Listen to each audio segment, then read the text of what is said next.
And we are live. Welcome everybody to another episode of 2635 Club. It's your boy AB here with King Diamond I. Finally, after had to wait for my man who was having some technical difficulties there. How you doing? Hey, at least it's not the Wi-Fi issues anymore. It was a small technical issue, but Yeah, we've upgraded from Wi-Fi to microphone issues. well, it's interface issue, but same, I guess. Interface issues. So But how was your week, G? it was pretty good. I'm happy to announce that I am now 1-1 in fantasy. And But you lost Joe Burrow. I did, but it's okay. I decided to move Herbert into the starting role. I dropped Burrow and I picked up Caleb Williams. So we'll see. We had an okay season last year. So we'll see. There wasn't too many options left. All the good quarterbacks are nabbed up. So, I mean, Aaron Rodgers was still available. I considered it, but I just don't think he's going to have. He ain't going to give you no 20 points No. on a consistent basis. No, not especially not in that Steelers offense. So, they like to run some puzzling, head scratching plays out there after we got stomped by Seattle, this week. So that part was sad, but I was happy I won. So I Put can't. some respect on Sam Darnold. You used to talk so much trash about him. He's still mid, but it doesn't matter. I mean, Mike Tomlin's out here. I think his season's on the line. I'm not gonna lie. Mr. Winning, what is it, like 15 consecutive winning seasons? You think he's on the hot seat? Yeah, you're not doing nothing. First round eliminations, just making it by. That's not good enough. Yeah, but you guys got a lot of old players. That's what you guys bank They on. spent a lot of money on that defense, and They're all getting injured. Then it ain't looking too good. That's all I'm saying. 1-1. I know it's early start to the season, but I'm just saying. I would like to see some improvement past 9-8, 8-8, 10-7. 10-7, I think it is. Yeah, 10-7. It's not good enough, It's like Dallas when they had Jason Garrett, 8-8 every year. It's like, okay, what am I going to do with that? I'm 8-8, so what? Yeah, but I do think he needs a new scenery, but You got to be Tomlin? careful what you wish for. Yeah, I think if he goes to a different spot, he still be successful.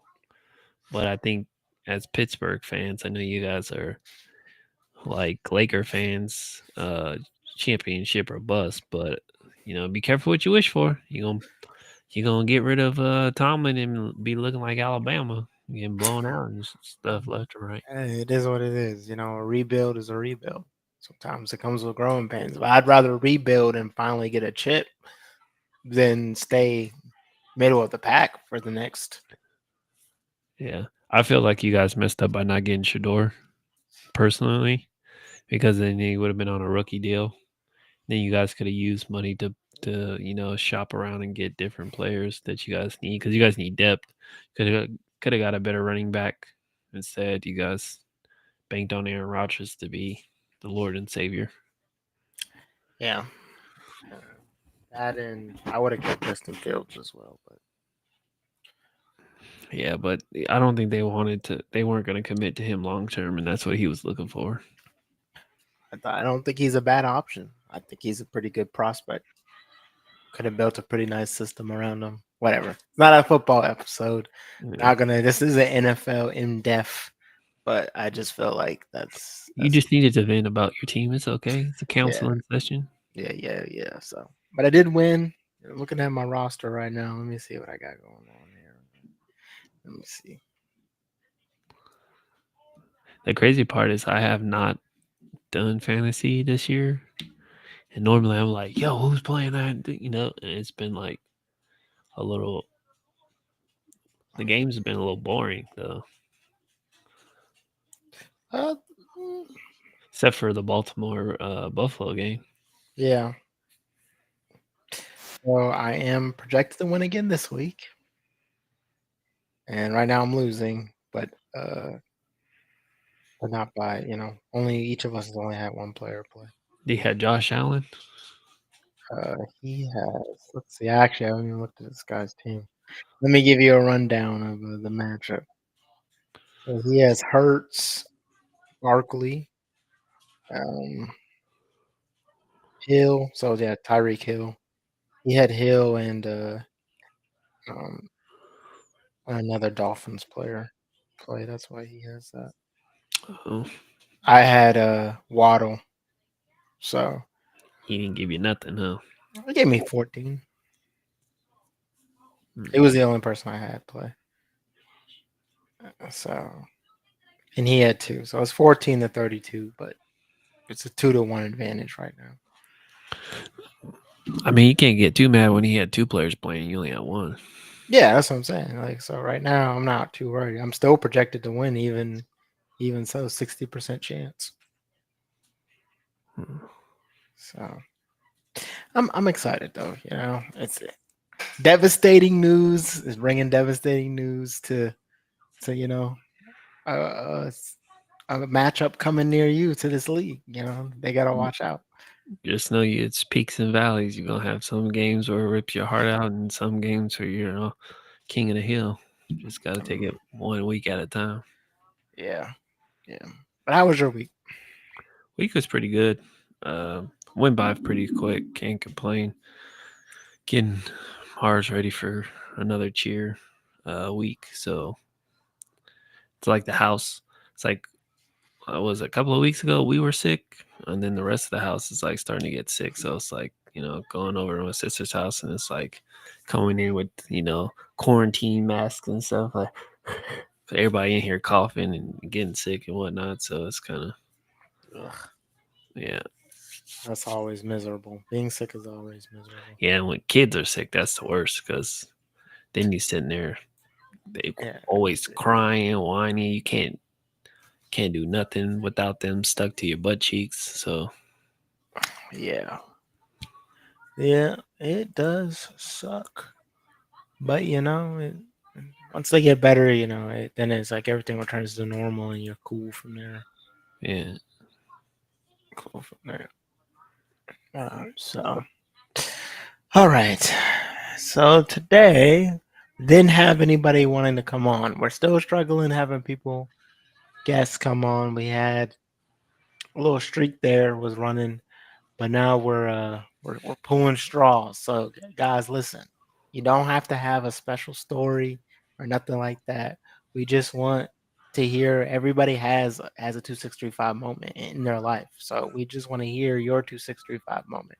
So when we put the call out, don't be afraid to answer the call. Just pick up the phone.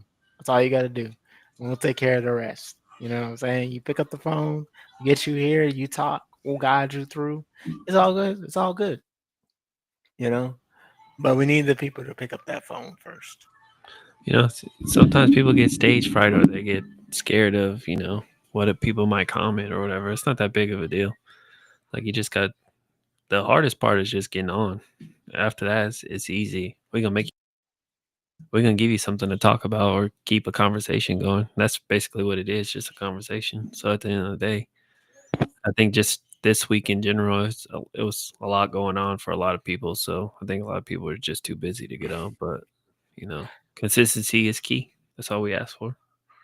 Absolutely, yeah. And we had a a lot of going on in the world this past couple of weeks. You had a lot of the Charlie Kirk stuff and that's a huge controversy in itself. People not agreeing or celebrating his death. It's kind of crazy to actually think about it. That somebody would, people would get online and celebrate somebody's death just because they don't have the same political views as them. You know, it's not that serious. It really isn't. But yeah, that's the world we live in, right? Yeah, especially it was like not even days. It was like hours afterwards. People were like licking their chops, waiting to make comments and make videos and stuff like that. I was like, yo, at the end of the day, it's somebody that died. It's like, come on, man. You may not, like you said, you may not have agreed with their point of views, but you can at least, you know, respect them and give them, a little bit of respect as they go. It's like you don't even have to agree with what they were talking about or anything like that. But at the end of the day, it's a human being that lost their life. Yeah, exactly.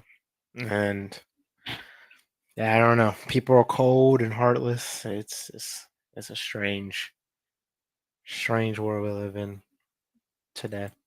And it's only getting stranger. Like, Yeah, like Stranger Things. it is. It's like you just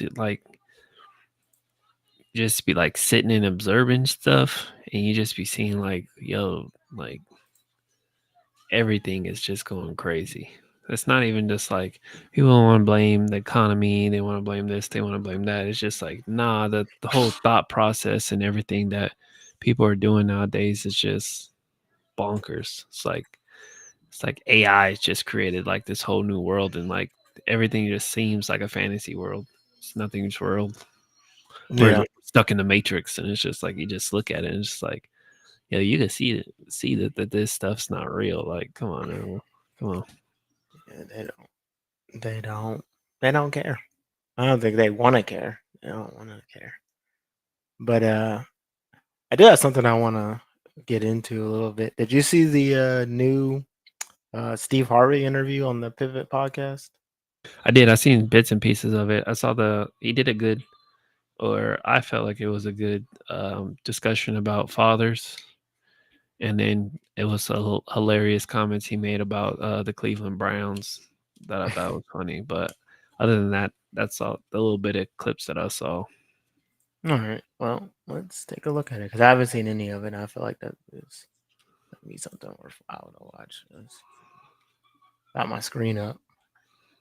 No ads because I'm using my premium, y'all. But you still should donate so that we can get premium. So we don't get the ads. We just need that one donation, $5.99. Come on. Big baller Brian over here. All right. Hey, man, you just need your prosthetic leg, like Like Lamar. yeah, Lamar. It's Can you music. hear this? Nope. Turn the volume up. Can you hear now? Nope.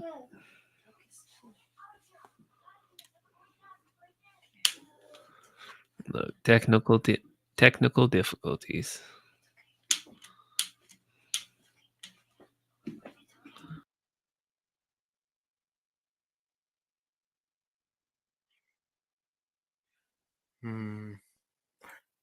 I see. Sorry, y'all. I gotta do it this way. There we go.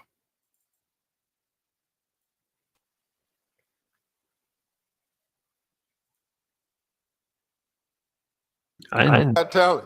Clear Hey, now? Chan, Yeah. I felt like the Princess of Mundo when I pull up. I was like, you know what they got to eat? Whatever food you like. I was like, heck yeah. He had a Doberman picture meet you and nod at you. Yeah. You and my dog, your dog and me had a moment. We just nodded Yeah. at each other. He said, "What's up, brother?" I said, "Man, you Yeah. good?" He's the character checker.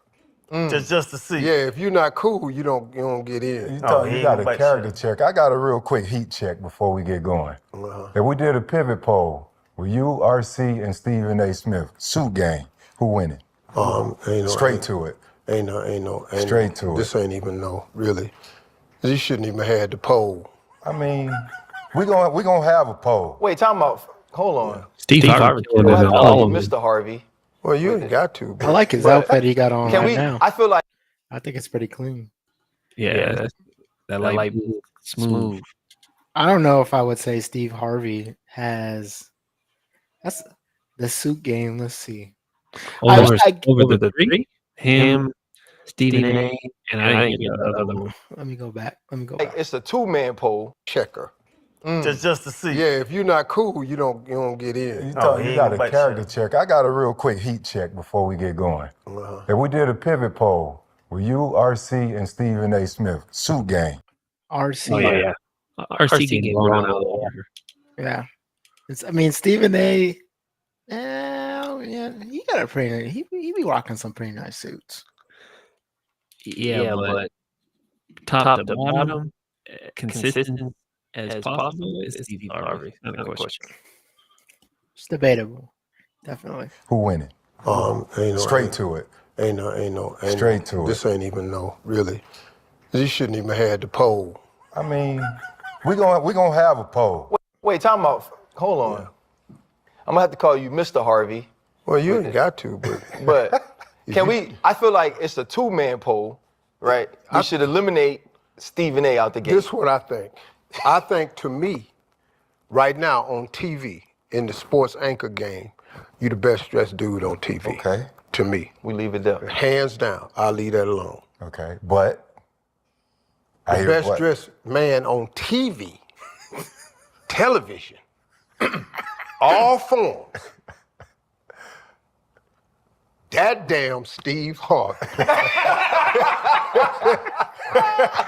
Hold up. Limitless. Niggas to me down, penniless. I fought the head to witness it. Get my people feeling Who I was meant the world to me. And so, I want to say thank you. After you text me, I was like, well, I'm gonna give him about a week and a half before I ask him to be on the show. You sure did. But I would like to ask you, you don't do a lot of things like this. What made it sort of okay for you, or what made you make the decision to sit with us? You know what it is, man? Because I watch the show. I watch y'all's podcast. I don't watch a lot because I'm just not into, especially people's opinions and thoughts and stuff. I let them have what they want to have. But this show right here, man, to me, was like a safe place for men to come. And I feel like that's like the most generic thing you can say about any male dominant podcast. They say that about LeBron's. They say that about I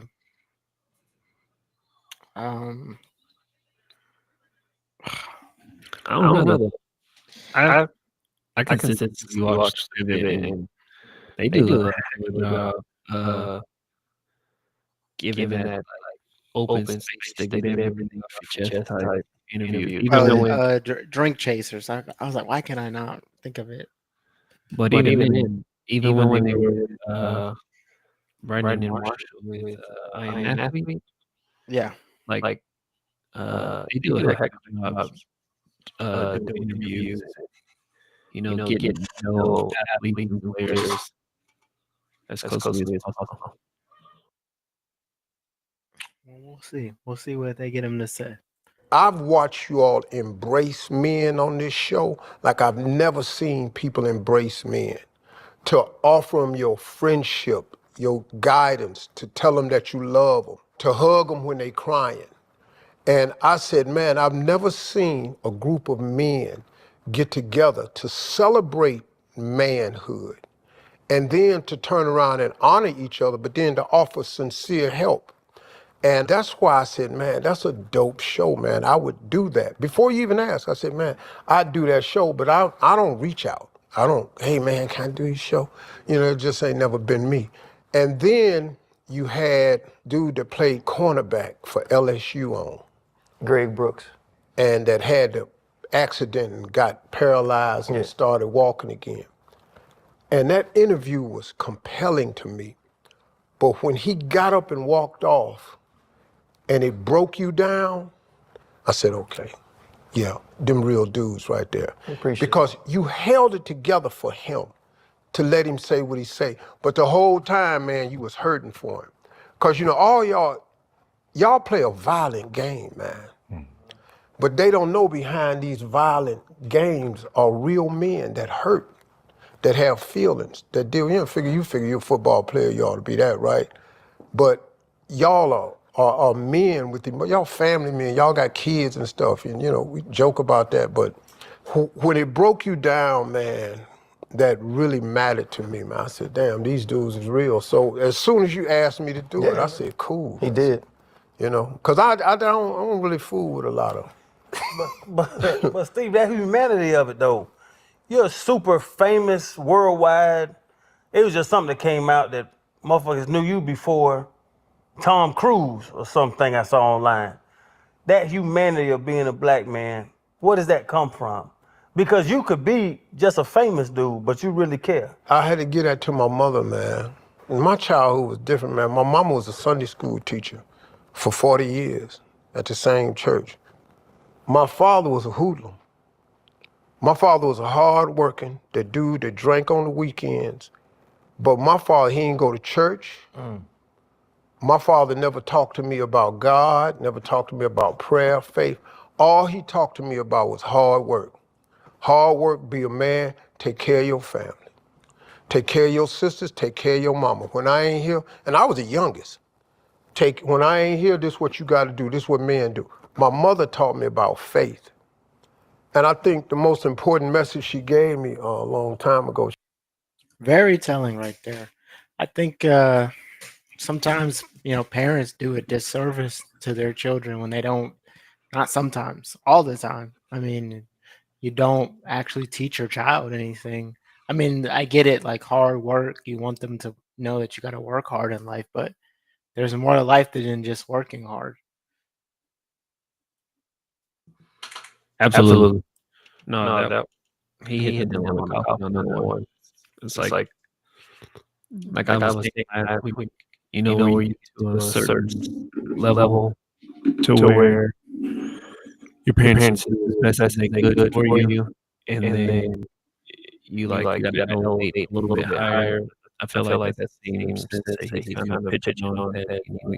Yeah, your parents instilled like hard work, you know, doing everything you can to provide for your family and whatnot, but no one that gave you that aspect of like, you know, especially for me, like yo, it's okay to cry, or, you know, it's okay to, you know, go through some stuff and share your emotions. It's always like, no, gotta work, gotta provide, gotta do this, gotta do that, and it's like, you know,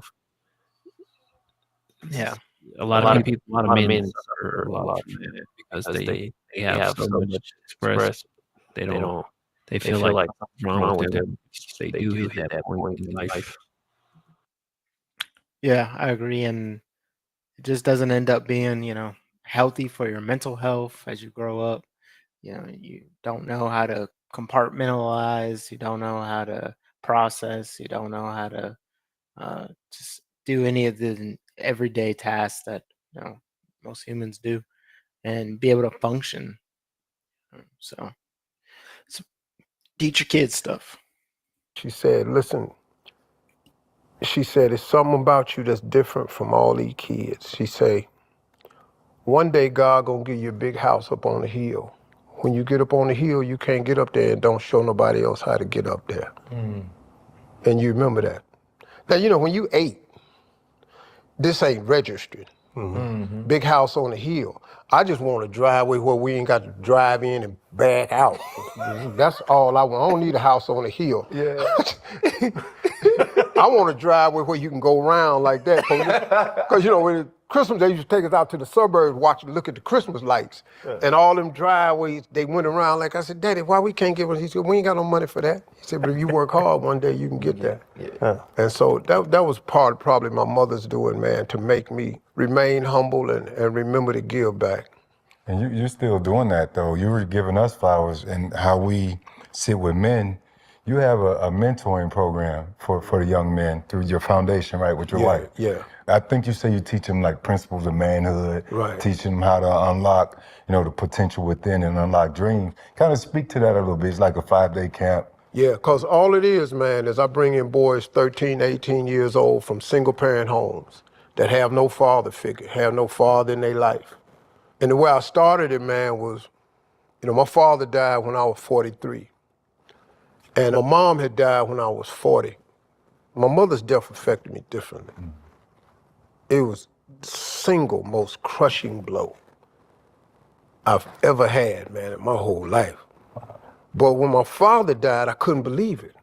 Because he was just the coldest dude I knew, man. My father was just that dog. He was just that dog, man. And I couldn't believe he died, right? And at the funeral, he in this casket, and I was sitting there going, man, without that dude right there, there's no way I would have been here. He just taught me too much dog, man. He put the dog in me, the fight, the grit, the toughness. And without him, I wouldn't have been there. So I'm on the plane going back home, and I said, man, how do you make it without a father? And I said, wow, that's gotta be a difficult thing for a young man to make it in this world without a father. Because, look, man, a boy without a father is like an explorer without a map. No guidance. Bro, you don't know how to get there. Manhood can only be taught by men. So that was the birth of. Very valid point right there. Manhood can only be taught by men. And I think that's why the Black community is struggling. Definitely. We don't, you know, there's a lot of men out, Black boys growing up without their dads, you know. I saw this thing online. I can't remember what it was. Monica had showed it to me, but it was they were just basically talking about, you know, I think it might have actually been a Charlie Kirk debate, if I want to remember correctly, but it was just talking about like the statistics of the disparity between how many white people are in jail versus how many Black males are in jail. Now, most of the prisons are filled with Black males. Obviously, that's not a surprise to hear that. I've heard that before, but you can just see firsthand what it does to the community. I mean, look at I wouldn't even say Gen Z's. I would say actually Gen Alpha, because the more kid, like teenage, young kid age, you just see the difference in how they act, how they treat each other, how they talk to each other, what they think about, you know, their mental states and their processes on what they think is cool and what's not cool. It's just all misconstrued, and it just starts because they don't have any male role models or father figures in their life. Yeah. But on top of that, you also got to think about a woman can't teach a man how to be a man. But to simple is you got a lot of women that have a lot of issues too, because they don't know because they don't. You're cutting in and out really bad on your mic here. Can you hear me now? I mean, I can hear you, but you're cutting in and out. So it's like kind of bad. What about now? That's better. Let's see. So you got a lot of boys trying to be men. Can't because they don't have no role model or correct role model to do that.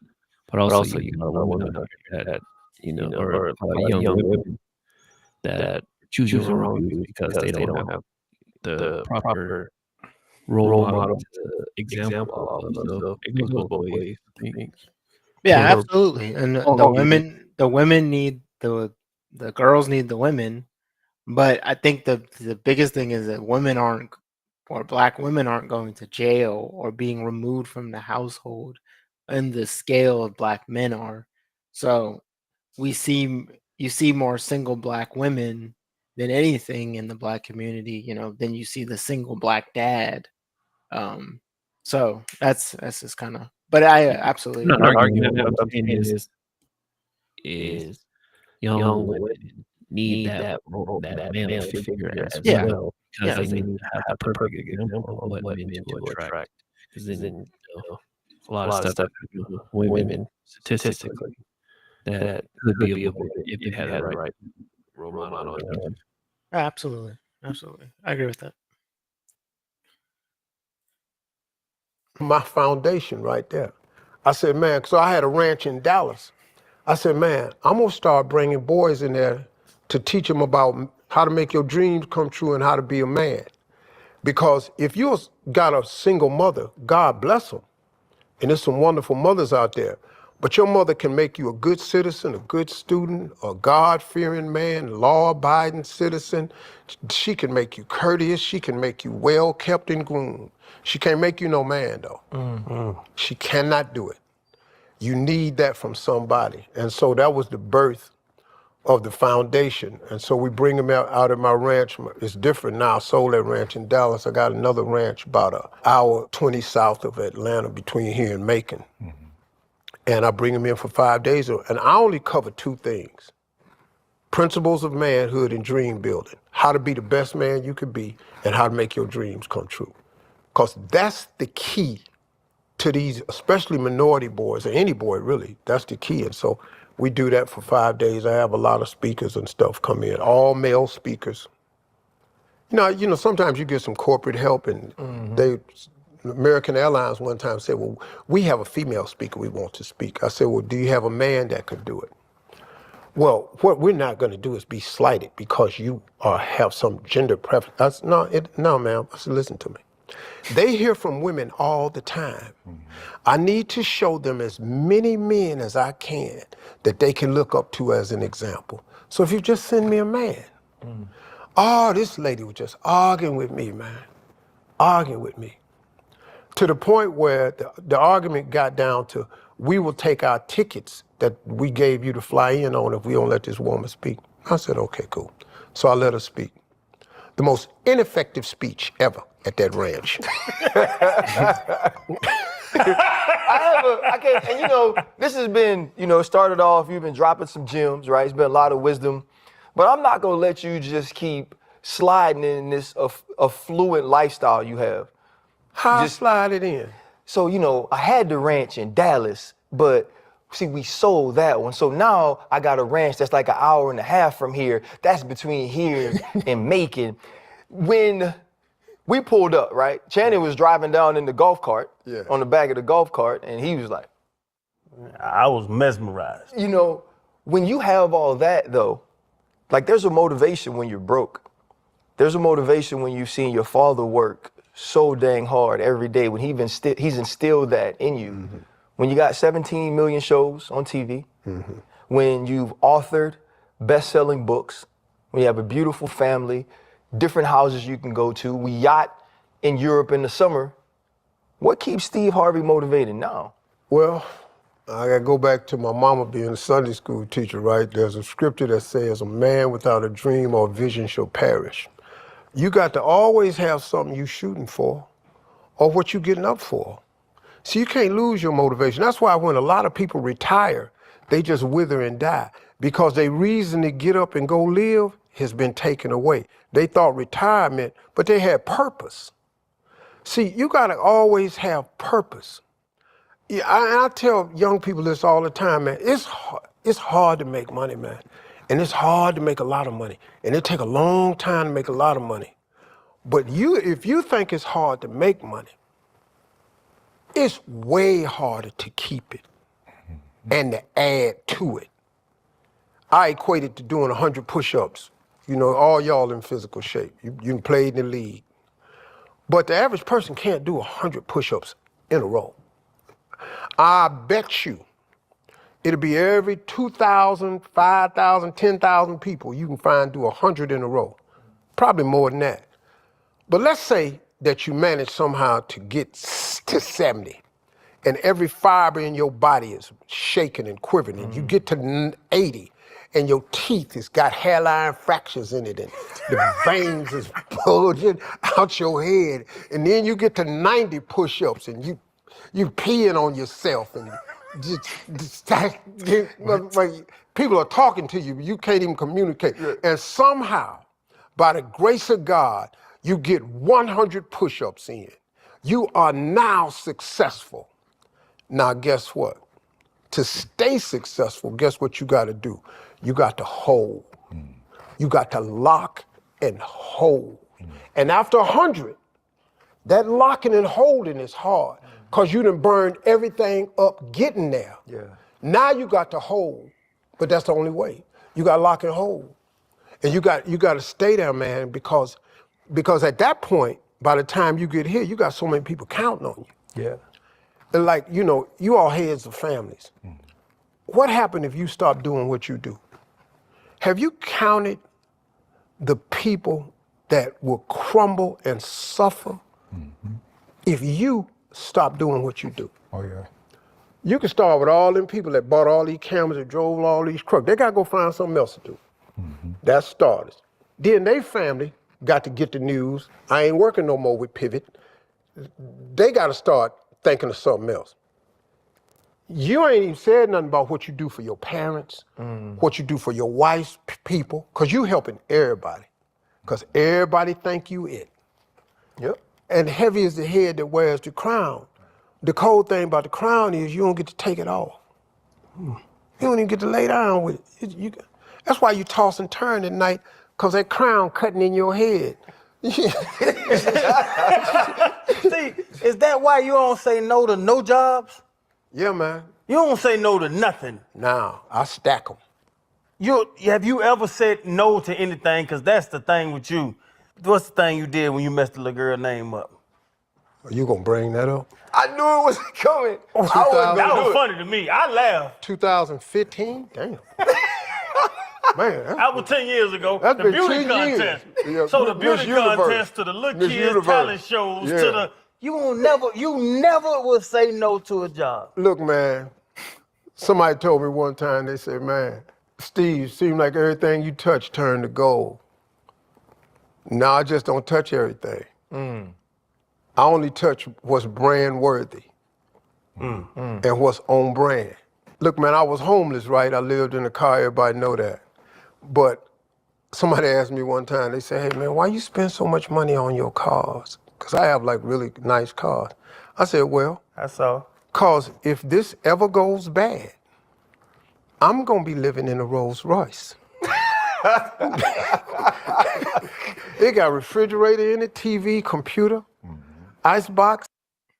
I guess that's better. Yeah, I would want to live in a Rolls Royce too. Yeah, I ain't gonna complain if I'm living in a Rolls Royce. I think I'm they gonna homeless, but make I'm in a that Rolls happen. Royce. Yeah, I'm still straight. You know, it's better than a dorm in the barracks or something like that. You know what I'm I saying? don't know. I'm almost can guarantee it's better than a dorms. Almost can guarantee. Also, Yeah, when but he brought up the biggest push-ups, bet is to sell it just so you can buy a house. also when he brought up the push-ups, it reminded me of the PT test. Yeah, boy, I remember one time. This random story, but I remember one time I had just came back from not Afghanistan, but my second deployment, and I had a PT test, and I was like, man, I'm about to. What was the max for men? It was like 70, 67. Yeah, 67 push-ups. So I was like, I'm going to try to max out. And I got up to like 60, 61. And I was doing exactly what he said. I was shaking and trying to get those last 5 in. I didn't get it though, but it just reminded me. Yeah. I was back out on push-ups, sit-ups. It was always run. I was like, That was one thing I was thinking when I was like, all right, I'm gonna get these push-ups and sit-ups, but that run, like, Yeah, the run was always brutal.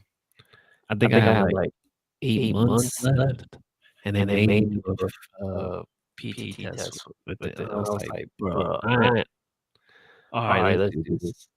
No training, nothing. And I think I passed it with like a 92% or something like that. I was like, shit too easy. If only.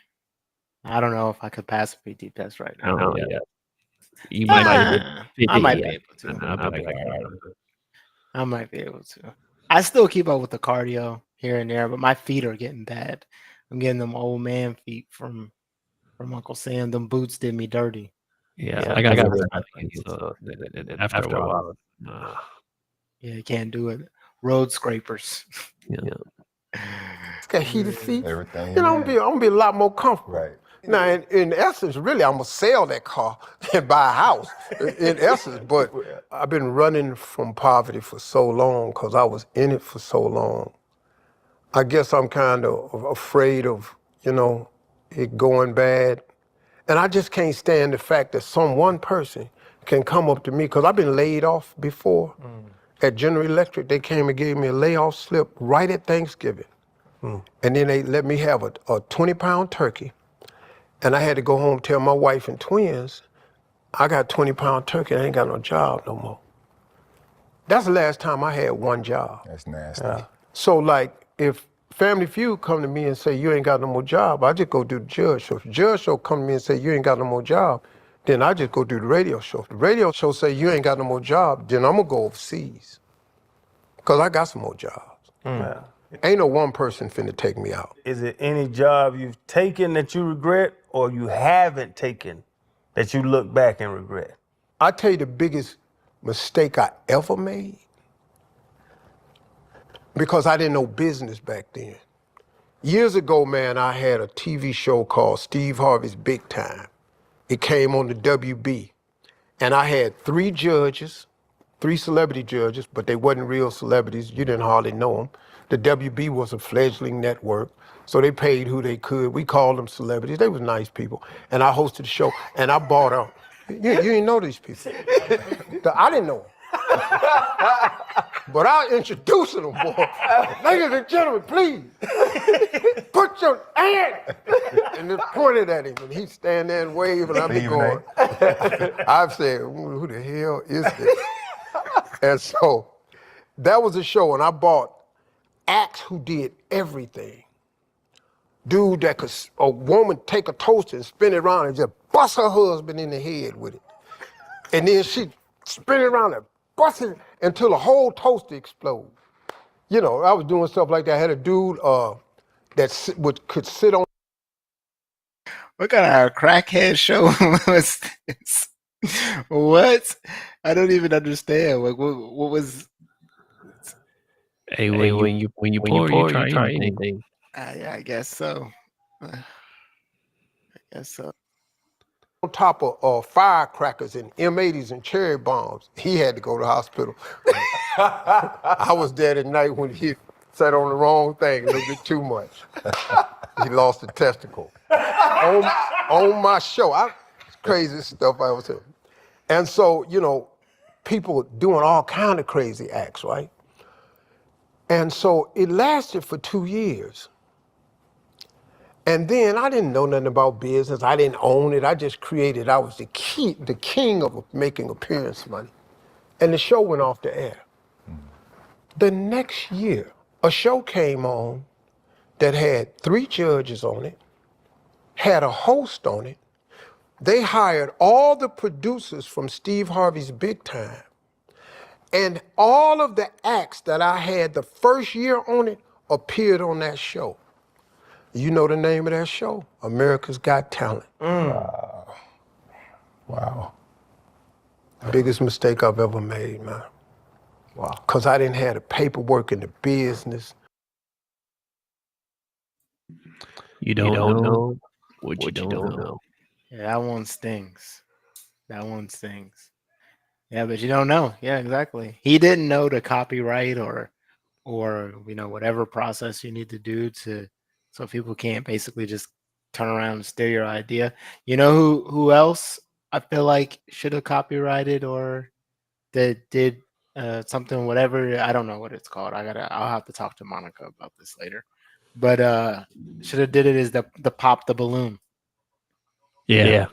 She literally after that came out, like I see 200 like clones of that same show all the time. I'm like, they had the same background, same setup, just a different person calling in the people. Sometimes it's so similar. I'd be like, is this Pop the Balloon? Did they get a new host? And then they went on Netflix. And then when it went on Netflix, it was like terrible. But Well, that's like everything. It's like when you like in a pilot mode, everything's fantastic. Then once you get like mainstream, where you got endorsers and all that, it's like watered down. Yeah. So yeah, Pop the Balloon definitely needs a trademark because people out here just straight stealing. You know what another one is? Peanut Live 215. I be seeing like a whole bunch of people do like you see like on Instagram like 3 Muppets. Yeah, like I've seen and that. then they like play a clip and then they're like laughing or whatever. Or around the same time, Peanut Live was on. It was like a Puerto Rican version of him, and it was like doing like Instagram reels and stuff like that. I don't know if you have on the show. I've seen that too. Yeah, you gotta get your trademarks and your copyrights. Y'all, get your trademarks and your copyrights. This is what happens. You're gonna make an idea, then you're gonna have a bootleg version out here stealing your money. The ownership, the IP. And I got all of that from Showtime at the Apollo. Because I said, man, they ought to take Showtime at the Apollo and make it prime time. No, that's barbaric, the booing. Well, no, not really. I said, okay, well, and that's where I got the whole concept from. That's the biggest, hey man, I wouldn't even have to work today. That's crazy. I think God does work in mysterious ways. For us, not having the paperwork actually landed us the pivot. That's how we got this show. What you mean by that though? Ah, man, I don't even like to go back to talk about it. But we were on another podcast during the pandemic, and the paperwork wasn't together. So we got together. We had to pivot from there, and we all got together. Alicia, the producer, we tapped in with RC, and we said, before we do anything, we gonna make sure the paperwork good. So we had to pivot. The pivot was born, and it's a blessing for all of us. Now we sit with Steve Harvey. Yeah. But see, y'all doing something. See, I kind of missed that. Another example, we talked about this in another episode of, learning from what you've done, the mistakes or whatever you want to, whatever it is, previous ideas, previous things to grow. I think people don't take that into consideration enough. Absolutely. You gotta take the good with the bad, and learn what you had and what you did positive and reapply in a different manner. That's how successful people are, though. They just don't come up with a dream. They just tried thousands of times to get it right. Yeah, trying to do the same thing 200, your same idea that didn't pan out the first 500 times. You got to think of something different, reinvent it, change it, look at it from a different angle, different perspective. What did you do that people did like? What did you put to people? The feedback is crucial thing. Edge, because I didn't know what you all know, the smartness of social media and the technology, because I'm an old school cat, so I kind of missed that mark. I've been straight real TV, and now TV is changing. Right. TV is not the giant that it was because there's too many streamers out there now. When I was doing the Steve Harvey Show with Sid, that was my second sitcom, because I had a sitcom called Me and the Boys. to stay on TV and be a success, you had to have a 7.5. Me, Jamie Foxx, Parenthood, the Wayans, we was all on the same network with 7s. A hit show today to stay on TV is a 0.7. Wow. It's crazy. It's crazy, man. There's a show that's been on CBS for 12 years called FBI, I think it is. 7 years. They get a 0.7. Make all the money they can. But TV has changed now, man. And so now with the change coming, I have to constantly think of what's the next move, because change is inevitable. You got two things you can do with change. You can participate in it or you can react to it. If you react to it, you're gonna be late. So since the change is coming, you might as well participate. I really respect what you all doing, like with a podcast, because it was crazy. I tell you what else tripped me out. People say, you don't really do podcasts, because everybody asks me, I said, where's your podcast? It's in Miami, all you gotta do is fly down. No, that ain't finna happen. Right. I'm not finna spend no money to go. I spend money to make money. That's the business, If I gotta get a jet, then come on, man. I need to be making some paper. So when Ryan asked me, I said, hey, man, where y'all at? He said, we'll come to you. I went, okay, what kind of money they got? Because that ain't no regular podcast. Because everybody I know got a podcast is Pope, They just, because they're podcasting, they want to send a Zoom, and do you have Microsoft meeting, and can you? So I'm not finna do that, man. I'm on TV for real. I'm not finna sit on a computer and press no button and have some bad light on me. I already got big nose. You can't have large features and then be badly lit. That's crazy. It just don't make In that no small sense. box at that. Boy, God, dog. Oh, so you ain't telling we could get him on Southwest? No, he can't. He don't fly no Southwest. Now, last time I've been on, they had the seat that face you. Looking back at you. Yeah, this little.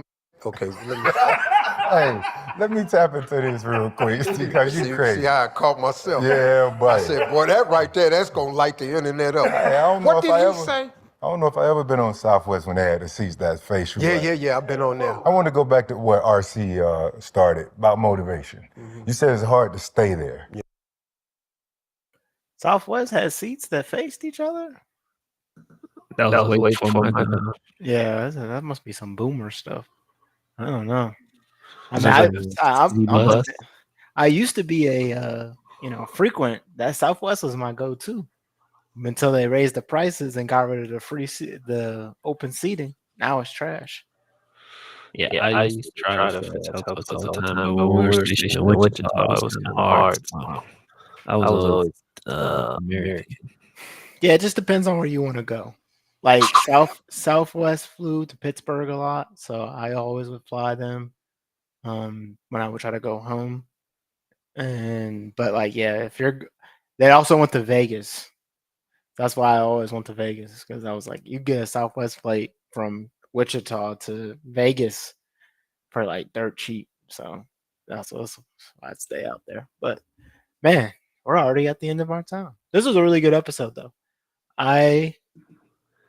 They were speaking facts. As I said, Steve Harvey did a good one. There was one though where he went more into fatherhood and stuff like that. That one you got to check out. That little snippet. If I find it back on social media, I'll send it to you. That one was that's spot on. Basically, he was referencing your father is the only male that roots for you to do better than him. And that all your friends, they want you to succeed, but they don't want you to do better than what you doing. He was your father's the only person in your life that a male in your life that will look at you and want you to be better than them. It probably, it's true. Yeah. No matter how close you are with all your friends, just they'll wish you all the success in the world, but they don't they'll want you to be good, but a little bit of part of them will always be oh, he can't do better than me, or I got that, oh, he's here, I got to elevate a little bit higher than him, type stuff. So your father's the only type of person that yeah, all right, cool, man. Yeah, that's what I'm talking about.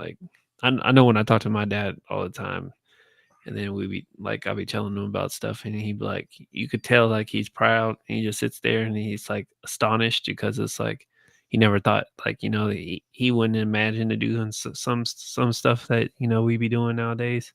And then he'd just be like, for real? And I'd be like, yeah. He'd be like, that's what's up. That's what's up. You like he got that proud father moment. Like, yeah, all right, cool. That's the biggest motivation in life for a son. I feel like is once you finally get your dad approval and like where he's actually like constantly proud of you. Because I don't know about your dad, but mine personally, like, well, you met my dad. My dad's a jokester, so at 99% of the time he's talking about me, he's cracking jokes on me, or he's talking trash, trying to get people to laugh and whatnot. But then every once in a while, you get those moments where you hear a comment. Of course, I know my dad's super proud of me, but whenever you get them little small comments that he making, but yo, that's my son, and like, all right, cool, I'm doing it. Like motivates you to keep going, like especially when you be in the muck, you be dirty, you be grinding, and you just be like, man, I just need something, Lord. And then it's always crazy. My dad will just like call me out of the blue and just say some random stuff and be like, man, you're doing good. And I'm like, for real? And then it just like motivates me to keep going. So, hey, shout out to all dads. Being a father is like the most underrated job in the world, I feel like, because I feel like it's one that's really needed, but a lot of people think like anybody could do it type stuff. It's almost like a janitor job. I feel like some fatherhood is somewhat like even Father's Day, like nobody, like it's a holiday, but nobody really acknowledges it like the big holidays. So one thing I would say about that, like fatherhood, it's a unappreciated job in the world. Yeah, it definitely doesn't get as much props and love as Mother's Day, but it's very important. Everybody needs their dad. So shout out to all the good dads out there. And yeah, we appreciate y'all tuning in. For the people who did, we didn't have a guest on today, but we did give some. I felt like it was pretty good content, so we hope you guys enjoyed it. We will be back next week, hopefully with somebody to tell their 2635 story. But if not, we'll have something else for you guys. But yeah, please don't make us have to talk about AB's fantasy team being trash next week or losing this week. Give us some. My team ain't gonna lose, man. We good. All right. Devastating news. That was we received our first piece of devastating news week 1. Now that's it. All right, we'll see. I'm feeling confident. I'm confident in my picks. Swaggy B got hurt. It's okay. We still gonna make it work. You so unloyal. You just automatically just like gone. He was out. He's out till December, January. What am I gonna do? I mean, I can pull him off the waiver wire. He gonna be gone by the time someone gets a whiff of him being back. They can be like, whoop, swoop. If I think he's gonna come back, like I'll be paying attention. If I think he's gonna come back, I'll pick him back up. Even before I would pick him back up before his even set return. Like if I'm hearing like Joe Burrow may return week 12, I'll probably would look to try to pick him up like week 10, week 11, before anybody else would want to, because they're not going to want to pick some player that isn't going to play. So they're going to most people will try to get him the week he's going to play because they don't want to take 0 points. But I mean, I don't know. It just depends. He's got turf toe. Sorry. So we'll see. Toe. Yeah. So we'll see. Yeah, but yeah, more power to you. But we'll get some great content out for you guys. Don't worry about it. It's a little hiccup. Little peaks and valleys. We just hit a little valley real quick. We'll be back on the mountaintop. Absolutely. But like I said, appreciate you guys tuning in, and we hope you guys have a good weekend. Have a good rest of your Friday night. Be safe. And any last words? Quick shout out to my boy Fred. Tomorrow's his birthday, so I'll be going out a little bit just to celebrate his birthday. Hopefully it's nothing too crazy because I gotta be up super early for cheer, and I ain't trying to be all too crazy. early in the sun beaming on my head, and I'm sweating this because it's hot. This Houston heat.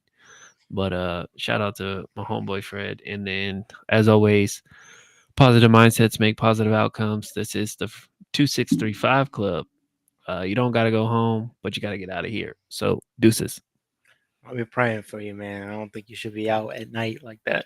It's well past your bedtime. I know, right? But Peace out, y'all. you got to live every once in a while. Can't be Mhm. old. We are old. That's the thing.